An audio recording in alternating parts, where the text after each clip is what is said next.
Welcome back to another episode of the Jackie Service Show.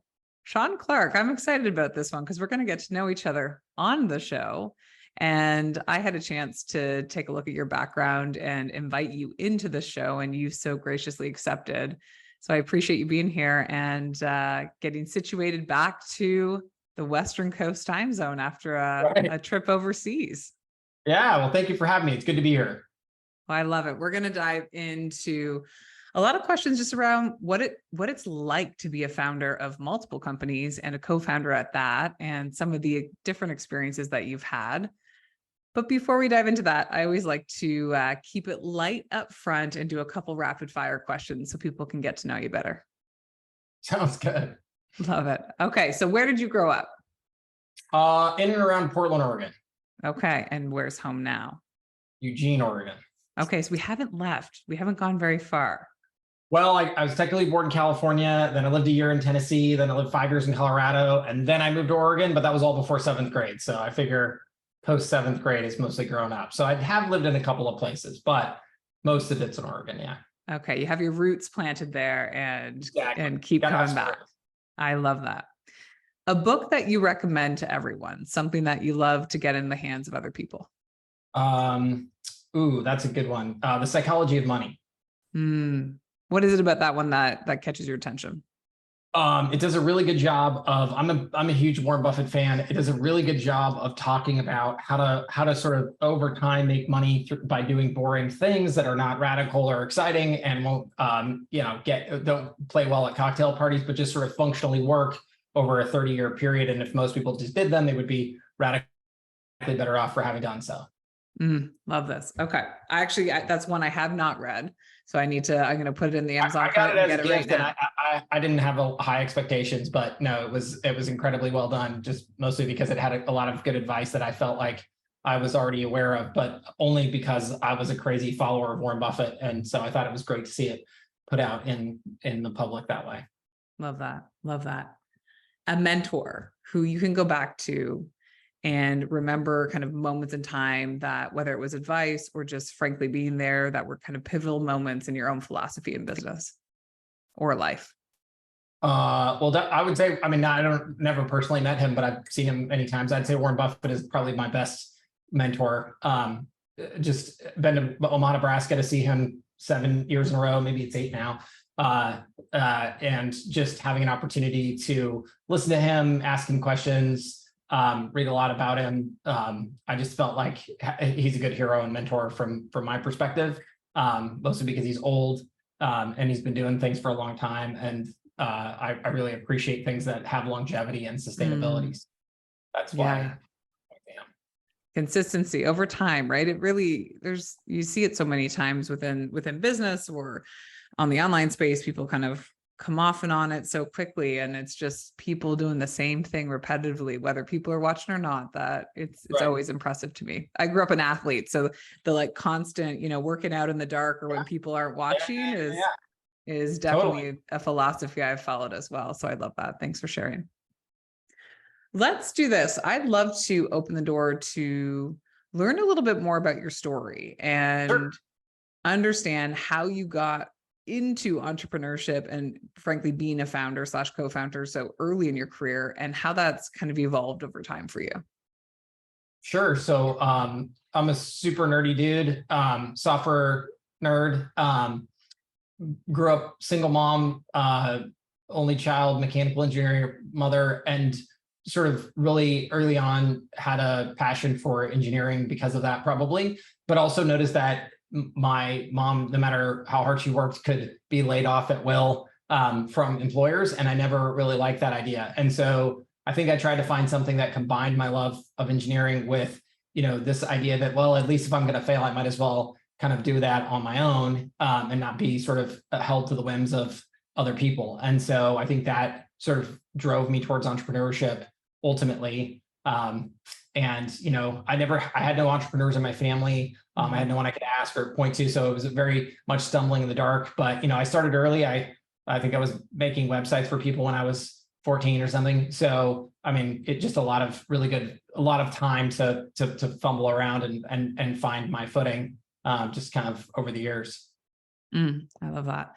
I also love, lived experience is such a big piece of what I talk about, and my own experiences of, hey, I sometimes have to live it before I can talk to it. I can listen to it on a podcast, but unless I've done it myself, it's hard to truly understand kind of the depths.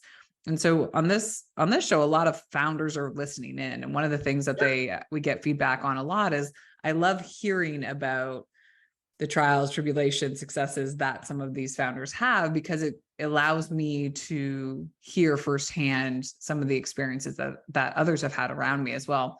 Sometimes it makes them feel less lonely, and that, they're not alone going through that. Do you want to talk a little bit about the specifics of the different businesses you've started and some of the successes you've had through those?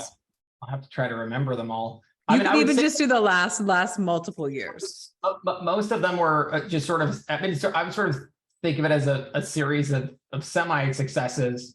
So I think, I started, so I dropped out of college to start an answering service, which I then worked on for 12 years with a co-founder who was many years my senior. And that was a great lesson, because we grew a very large business, but I also came to learn the difference between majority ownership and minority ownership. And so subsequent to that, I went on to found my own company called Invoice Sherpa, which was a software company that did automated invoice reminders. And I grew that to about 1,000 customers, but, made a lot of mistakes, pricing it too low, became a single owner operator, because not by choice, but by the fact that I couldn't pay anybody besides myself. So that was great. And then a good lesson, and lucky for me, I was able to sell that business, sadly not enough to retire, but enough that I could go on to my next thing. And then really learning the value of co-founders in the next business. My first co-founder with this business, who's still with us today, he and I built a series of successive failures prior to HighLevel. First tried to target the sort of work, the sort of plumbing, HVAC, kind of home services niche, built an entire app for that. Took it out to market, that failed, pivoted to what we tried to be more of a small business marketing software system that had some early success, but very quickly ran into the problem that small businesses couldn't sell or service this sort of software on their own. They couldn't figure out how to make it work. So that failed. So really just a lot of continual sort of evolutions on a lot of themes, but, really failure after failure after failure, and truly just not giving up or stopping to admit the failure, just trying to figure out, okay, well, what can we take from this experience, or what can we build that's useful that we can take on to the next thing that we do. Love that. And what is HighLevel today? Who do you service? Like, who is your customer? What do you offer? HighLevel is big today. So HighLevel originally was in its first successful incarnation, I think we only envisioned that it would be the sort of software platform for marketing agencies, is kind of the way we envisioned it. But, we were very lucky. We have some incredibly smart customers who opened our eyes to the fact that actually the true vision of HighLevel is to sell software to small businesses, which is really back to where we started. So HighLevel today is a full CRM, marketing, automation, phone system, communities, memberships, invoicing, proposals, estimates, on and on and on. It's hundreds and hundreds of features. It's truly a massive software platform that now serves in the millions of users. And so I would say, direct, I wouldn't say competition, but per se, because we have a different business model, but direct correlations, things like Salesforce or HubSpot, not on the enterprise side. So Salesforce for its depth and its breadth, but not for we don't target enterprises at all, but, the HubSpots, the ActiveCampaign, something like that. But in each of those scenarios, similar customer bases, but probably honestly more features than any of them, but all really driven off the back of a radically different distribution model than those folks. But anybody who's looking for something that kind of correlates, that's kind of where I would go. I love this. And so obviously if you have that many users, you're across multiple different industries. And is there any specific? No, Got it. You name somebody, I got them. So, AstroTurf installers, we got those. Insurance agents, we got those. Plumbers, we got those. Lawyers, we got those. You name it, we got those. We even have the largest football league in the United States. We have the largest online retailer in the world. So it's a very big. So even though we don't target enterprises, we have several. Got it.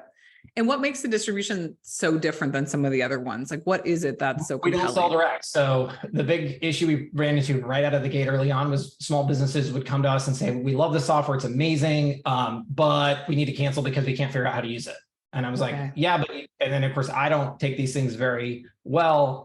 So I would just sort of say, are you stupid? Or are you an idiot? Like, which is it? Because, at the end of the day, if you don't have this type of software in your business, you're going to lose, your competition's going to crush you. And I would get people who would just admit like, yeah, that's so true, but I still can't figure out how to be a plumber by day and a marketer by night. I just can't put it together. And so this is where we were very lucky. Again, we had a marketing agency actually call us who had a co-customer in common and say, hey, we want to get on the phone. I want to get on the phone with you and see what you're doing for my customer, that kind of thing. And as usual, with almost every great idea I've ever seen, I said, oh, that's the dumbest thing ever. I should never talk to this person. They don't even pay us. Why would I talk to them? But he was super nice. And so I figured, well, let's just waste an hour of our day because we don't have anything else to do. And it turned out that not only was he very nice, but he totally understood what we're trying to do. He bought it for all of his existing customers, which still wasn't very convincing to me.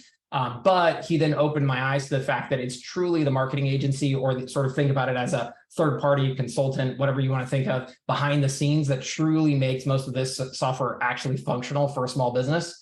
And it really changed our whole world. And we subsequently shelved the whole idea of selling to small businesses entirely, and now only sell to marketing agencies is what we call them, but could be consultants, could be bookkeepers, could be just anyone who has a third-party relationship with a business who's already in there doing something for them. That's our distribution model. It's brilliant. I love it. My niche is all about hiring, and specifically I hire a lot of integrators for founders and CEOs. And a lot of my clients, I've a number of clients who are marketing agencies. And when I saw your technology, that was one of the first questions I was asking. It's like, okay, who's that ultimate customer that you're selling to? And so often you're right, because it's those agencies that are actually implementing the strategic efforts in-house and helping own the tech. So I love this distribution model. It's genius. Thanks. Well, I lucked into it, so I can take no credit. Well, hey, you had an hour conversation that opened your eyes to what a new possibility was. I'm a really good thief, so don't worry about that. I'm happy. Every great idea I've ever had, I've stolen from someone much smarter than me. And that's what this is all about. It's actually just sharing ideas or sharing what we've learned through the experiences in hopes that somewhere down the road we can help somebody else. That's really the intent. 100%, absolutely. I love it. So now you're over 600 employees. You're global. You just got back from Japan. I caught you at a time where you're reintegrating back into the West Coast time zone. And I'm a little fuzzy, so I apologize. You need a cup of coffee. Anybody who's wondering what the heck's wrong with this guy, I mean, I'm generally odd, so don't get me wrong, but the time zone change is also contributing. Well, you know what? That's it.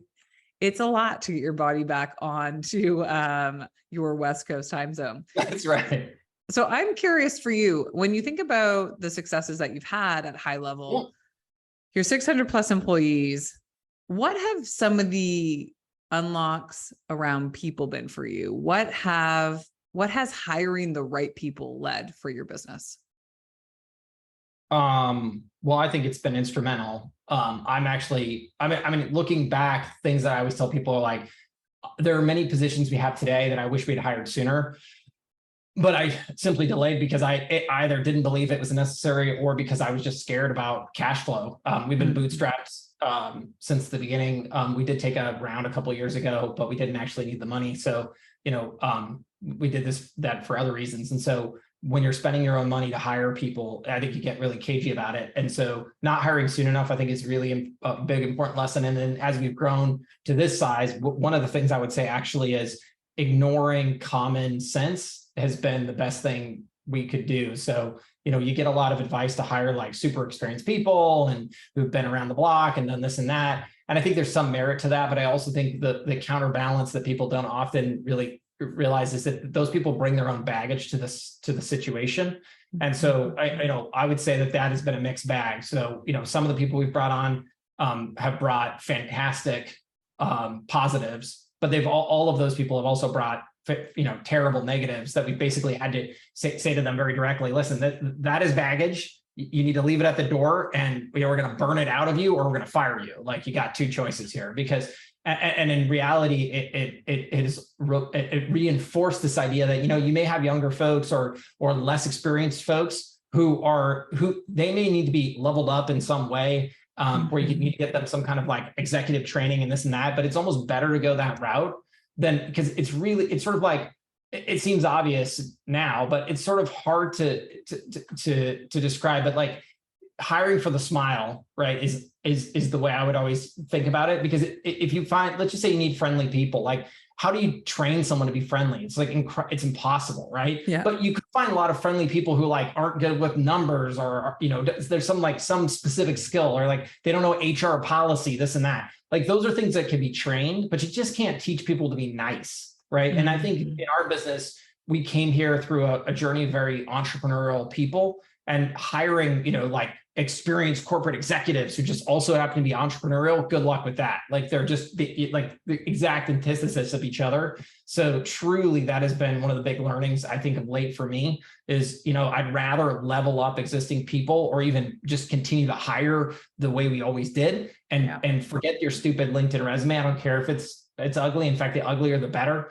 because that just tells me that you're probably scrappier, you're more flexible, you're more dynamic, you're less likely to come in and tell me like, you know, well, at Fortune 502 that I used to work at, we used to do it like this. And it was like, yeah, but that sucks. Nobody wants to do that. Let's not do that. Yeah, I love this. There's so much goodness in what you're saying. One, hire sooner. I'm a big proponent of proactive hiring, even in the, you know, I'm a big proponent of proactive hiring and also not bankrupting businesses. So I'm very mindful of cash flow and making sure that we set people up for success that way.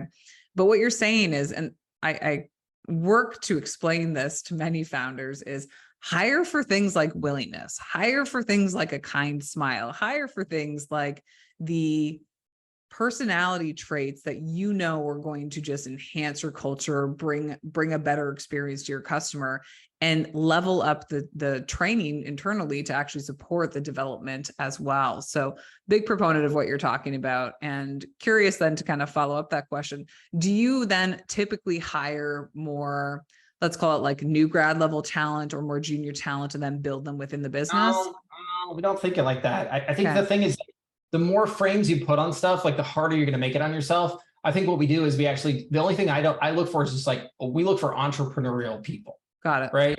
I don't care how old you are or young you are, or like where you live or this or that. I just care that you're not like, you know, ensconced in some value system that, you know, it's amazing how many people come to the plate. Like they work for companies who are falling behind, or they may even work for like software companies, but then those software companies like make no money. And the only reason they have like the doors open is because they like raised hundreds of millions of dollars. And so when you show up here, it's like, well, we don't do that here. And so like, I can't use you because you're so jaded and like, well, what do you mean we can't spend $10 million on the trade show budget this year? It's like, what are you talking about? You know, like, do you realize that makes no money? Do you realize like that's why your company today is, you know, is sort of like, you know, on the take from VCs all the time to keep the lights on? Like, that's not how you do this. Yeah, got it. Yeah, that's helpful to kind of get a sense of how what your philosophy is around hiring and where you bring them in within the business. I think we do skew younger, but and maybe that is the entrepreneurial thing. But I would say that I've certainly run it. I've also run into older people who are incredibly entrepreneurial. Absolutely. You know, and speaking as an older person myself, you know, I can see the merits on both sides, but you know, it tends to be, as you get older, you get more. I think you do get more, you know, jaded, and you lean back on your experience a bit more and assume that's how the world's always going to be. It's funny how travel can be so insightful. I just went to Japan, and one of my biggest takeaways was how time warped they appear to be. It feels to me like around about 2005, they hit the pause button. So everything that was in 2005, they own it. Like hybrid cars, they invented them. They're amazing. They've got bullet trains that go 170 miles an hour, and they've never had an accident, and it's amazing. Except in both of those technologies, they've now been radically one-upped. I mean, the maglev trains go faster. They float on magnets. The Chinese have them. The Japanese don't. What the heck happened? I know they didn't innovate, right? What, you know, they created hybrid cars. That's cool and all, but guess what, guys? Moving on. Let's move to electrics. It's all batteries, but they don't do that there. And so it's weird how you can win the day, but then as soon as you pause up, it's like you just start to lose it. And you give enough time, even really big, expensive things like bullet trains, you could still lose your edge on a bullet train, you know, even though that's a radically hard thing to build. And so I always just think it's most important to be entrepreneurial more than anything else. because it always tells you you can't stop. You have to continue to move. You have to continue to innovate. And a lot of the ideas that used to work, you got to blow those up or burn them down, because the new thing is what's going to lead the day. Yeah, I love this. Let's actually break that down a little bit more, because I'm hearing a lot of the things that you're saying, but I'd love you to maybe directly answer the question of, what does it mean to be entrepreneurial to you? I mean, to me, it just means like you're just sort of constantly in a state of action. Like you're biased towards action, right? So in everything you do, you're looking to like, okay, cool, check. What's the next step? Like, how do we continue to make this better, or even different, right? Like, how do we continue? What is going to disrupt this? What is going to be the way in which that, what is the thing that we hammer on today that we say, like, this is absolutely never going to change. This is 100% super important, that actually now that's going to go away. And what is going to cause that to go away? And it's always that bias towards action that makes it super important, and really not saying like that's impossible, or that like, and it's mostly like people saying things like, well, that's against the policy, or like that's against the rules or something. Like those are the statements that you need to watch out for, because that tells you that someone's created this artificial barrier that is holding them back from something. And it leads to wacky outcomes that tend to really like hurt people. Like, again, my recent travels, we got into a situation where, I've seen this, I've had this happen in the US, I've had this happen in Japan. So I now know the difference. So we were waiting in one airline line. It took like 45 minutes. It was a crazy long line. We get up there, and the airline, I had this happen in the US Airlines, like, oh, you know what? Actually, it says our name on the ticket, but it's actually being flown by this other airline over here, right next to us.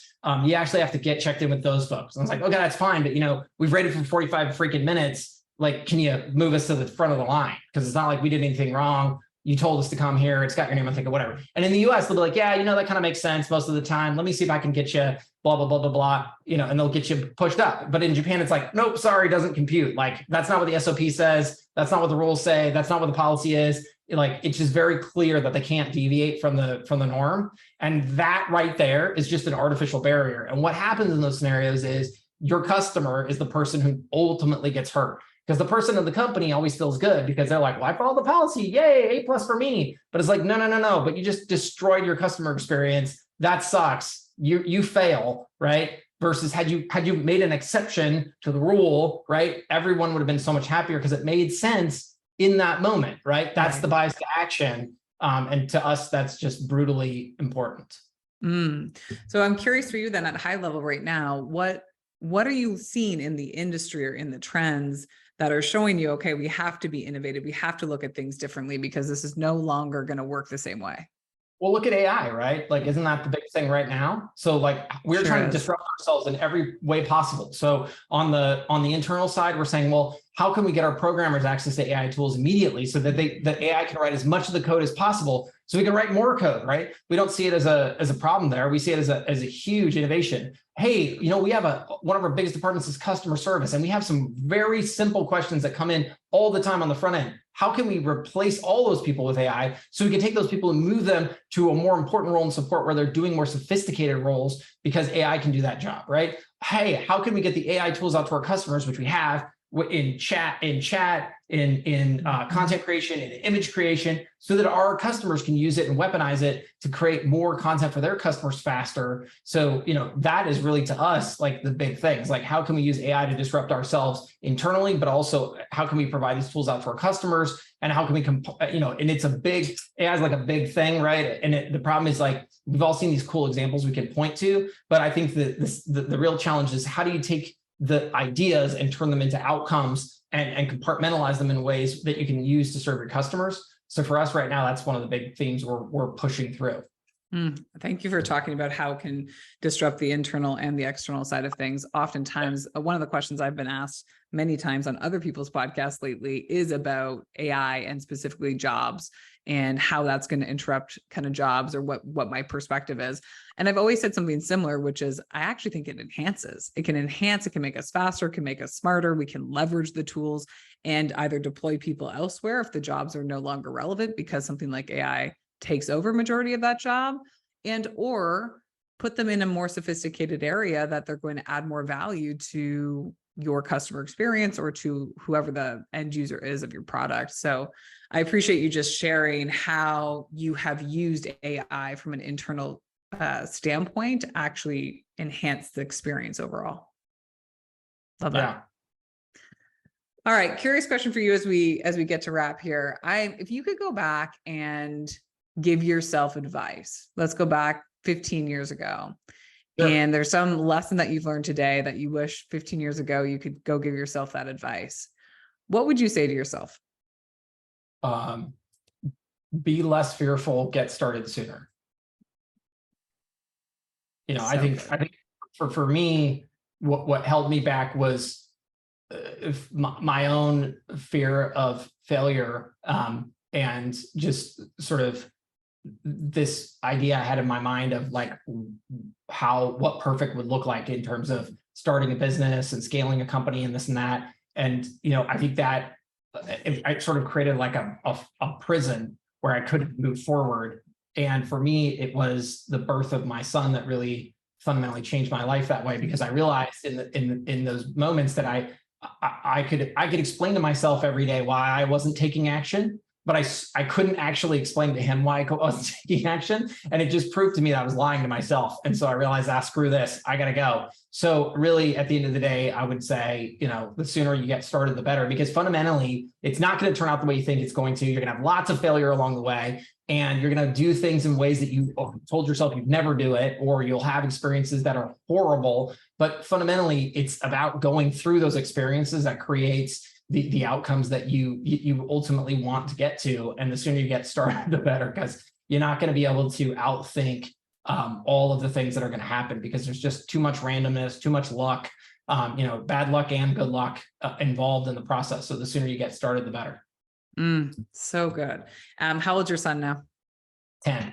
He's 10. I have 6-year-old, almost 7-year-old twin girls.